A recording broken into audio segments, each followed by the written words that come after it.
maglagay na tayo ng fertilizer sa ating ampalaya, no? So ito yung first application natin ng fertilizer, no? Kasi yung ampalaya natin 1 week na, no? Or 5 days na simula ng sumibol sila, no? 1 week na yung ating ampalaya, kaya kailangan natin applyan ng fertilizer, no? Ang ginamit nating fertilizer, itong drum ko maliit lang to, 5 container lang tong drum na to.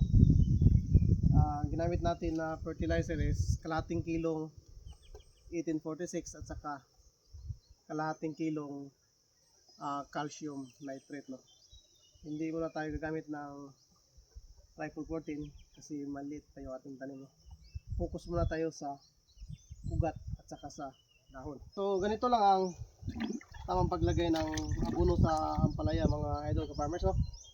Isang puno, isang lata ng sardinas, no? 150 grams itong isang lata, no? So kasi maliit pa siya, so ibuhos lang dito, no? Ganun lang pagbuhos. Huwag lang patamaan yung dahon, no? Kasi masusunog siya, no?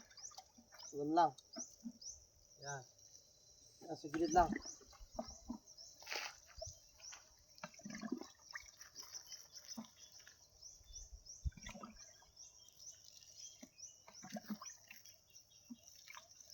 Okay, so ayos na tong isang lata ng sardinas, isang puno, mga idol.